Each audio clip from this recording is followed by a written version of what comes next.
Hey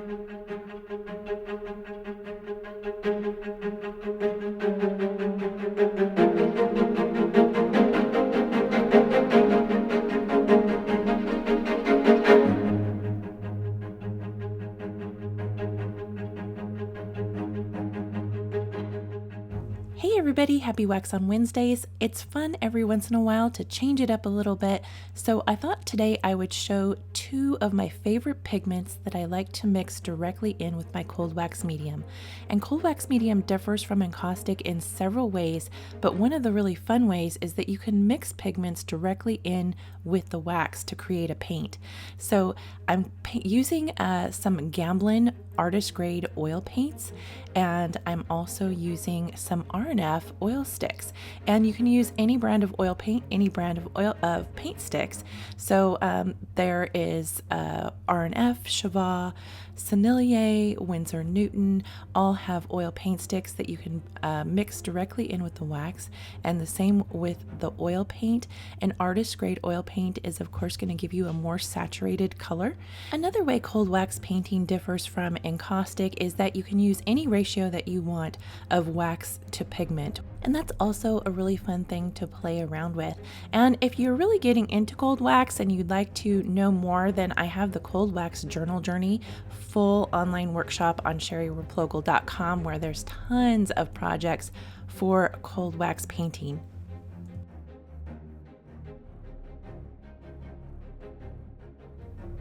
So today I thought it would be fun to just show you how I mix up my colors. I'm starting out with some primaries here, some yellow, blues, and reds, and in a couple different variations, and then I'm going to go ahead and create my own color palette that I would normally use for my painting. So that's going to be my secondary palette that I show how I create from these colors. So you really don't need to go out and buy the whole line of colors to be able to create your own beautiful palette to paint with. You can just get some basic primaries and maybe a white and a black, and then create a whole gamut of colors for your own palette from there. And after that, I'll start out on an underpainting on some oil paper. And this will just be a first initial fun underpainting layer, but it kind of gives you an idea of how that cold wax goes onto the paper. Much different than encaustic, but a lot of fun. And if you'd like to hear step-by-step process commentary for each and every Wax on Wednesdays video for the last year, I've created a community over on the Patreon channel, and each and every week I give full step-by-step process commentary on each and every Wax on Wednesdays video. So that's been almost a year in April. I created it so it would be like receiving a mini little tutorial every single week, and also I'm on there all the time answering questions for the patrons in the community. So I hope that you'll check it out. There's a link below this video to come over and check out the Wax on Wednesdays community over on Patreon. So taking these first initial colors, I'm going to go ahead and begin to create my own palette of my favorite greens, my favorite oranges, and my favorite colors for abstract landscape painting. And I will get started on that first layer of paint. And that's probably the most fun, because it's very intuitive. I'm just really playing with color, playing with what I am enjoying. I make a little line, which you can make with multiple things. I love graphite in all forms. So I usually grab either a heavy graphite stick or my favorite Lyra crayon and create some marks on that oil paper before I get started with my base layer. So I hope you enjoy the colors and the first initial layer of this painting, and I'll continue with this painting. It's going to take a little while to dry, so I'll continue with the secondary layer next week in Wax on Wednesdays, and I hope that you enjoy this video, and we will see you soon. Happy creating!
you.